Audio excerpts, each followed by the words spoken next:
Hello friends, ഇന്ന് നമ്മൾ ഉണ്ടാക്കാൻ പോണത് കൂനിൻ്റെ മസാലയാണ്, മഷ്റൂം മസാല. അതിനായിട്ട് ഞാനിവിടെ ഒരു 500 ഗ്രാം ബട്ടൺ മഷ്റൂമാണ് മേടിച്ചേക്കണത്. അത് നന്നാക്കണ രീതിയാണ് കാണിക്കണത്.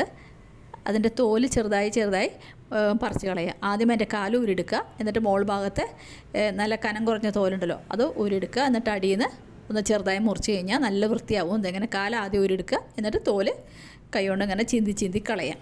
അത്രയേ ഉള്ളൂ. അങ്ങനെ വൃത്തിയാക്കിയാൽ നല്ല ക്ലീനാവും വേഗം കൂണ്. എന്നിട്ട് കുറച്ച് മഞ്ഞൾപ്പൊടി ഉപ്പ് ഇട്ട വെള്ളത്തിൽ ആക്കി വയ്ക്കുക. എല്ലാം വൃത്തിയാക്കി പാത്രത്തിലാക്കിയിട്ട് ഇത്തിരി 1/2 സ്പൂൺ മഞ്ഞൾപ്പൊടിയും കുറച്ച് ഉപ്പും ഇട്ടു.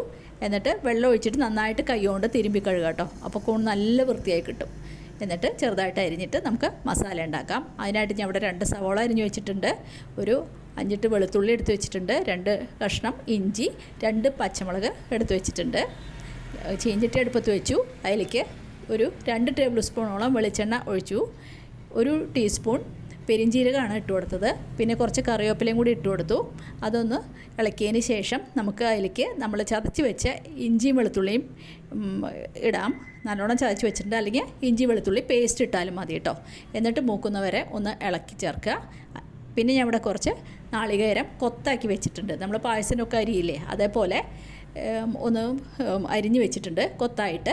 അത് നല്ല ടേസ്റ്റാട്ടോ കഴിക്കാൻ. ഈ കൂണിൻ്റെ ഇടയിൽ കൂടെ മസാല പിടിച്ചിട്ടുള്ള നാളികേരം കഴിക്കാൻ നല്ല സ്വാദാണ്.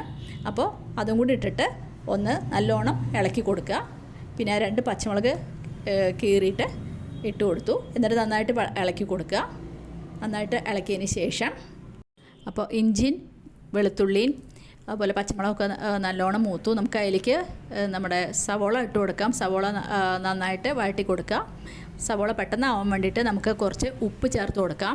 അപ്പോൾ ഞാനൊരു 1/4 ടീസ്പൂൺ ഉപ്പ് ചേർത്ത് കൊടുക്കുന്നുണ്ട്.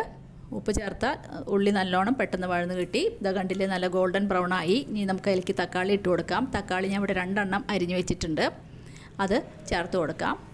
തക്കാളി ചേർത്ത് കൊടുക്കുക. എന്നിട്ട് നന്നായിട്ട് വഴറ്റിയിട്ട് തക്കാളി ഒന്ന് ഉടഞ്ഞ് കിട്ടാൻ വേണ്ടിയിട്ട് നമുക്ക് ഒന്ന് അടച്ച് വയ്ക്കാം. കാരണം ഉപ്പും കൂടി ചേർത്തിട്ടുണ്ടല്ലോ, അപ്പോൾ തക്കാളി നമുക്ക് വേഗം വെന്ത് കിട്ടും. 2 മിനിറ്റ് അടച്ച് വയ്ക്കുക കേട്ടോ. അപ്പോൾ 2 മിനിറ്റ് കഴിഞ്ഞു. നമുക്ക് തുറന്ന് നോക്കാം.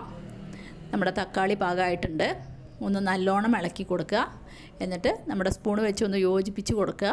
നല്ലോണം ഇളക്കി ഇനി നമുക്ക് അതിലേക്ക് മസാലപ്പൊടികൾ ഇട്ട് കൊടുക്കാം.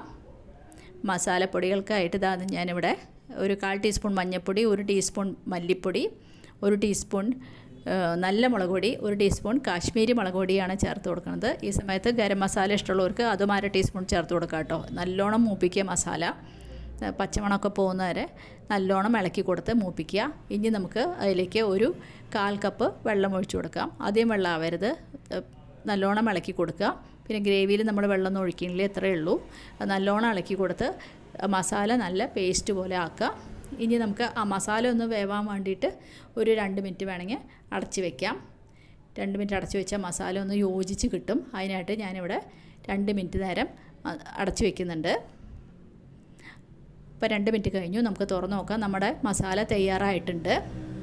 നല്ലോണം ഇളക്കി കൊടുക്കുക. ഇനി നമുക്ക് അതിലേക്ക് നമ്മൾ അരിഞ്ഞു വെച്ച മഷ്റൂം ഇട്ട് കൊടുക്കാം. മഷ്റൂം ഇട്ട് കൊടുത്തിട്ട് നല്ലോണം ഇളക്കി യോജിപ്പിക്കുക. എല്ലായിടത്തേക്കും മസാല ആവുന്ന പോലെ നല്ലോണം മിക്സ് ചെയ്യുക. അതിന് ശേഷം നമുക്ക് ഉപ്പിൻ്റെ ടേസ്റ്റ് ഈ സമയത്ത് നോക്കണം. ഉപ്പ് കുറവുണ്ടെങ്കിൽ അതിട്ട് കൊടുക്കാം. അതുപോലെ നമ്മൾ കുറച്ച് കറിവേപ്പില ചേർത്ത് കൊടുത്തു.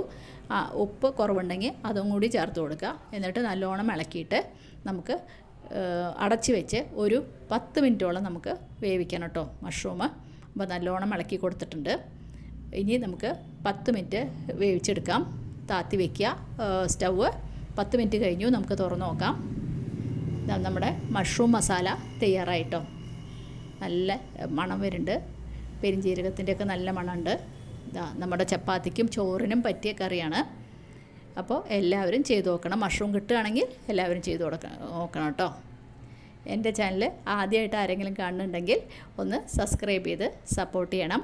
അതുപോലെ എല്ലാവരും ലൈക്ക് ചെയ്യണം, ഷെയർ ചെയ്യണം, ഫ്രണ്ട്സിനൊക്കെ അയച്ചു കൊടുക്കണം.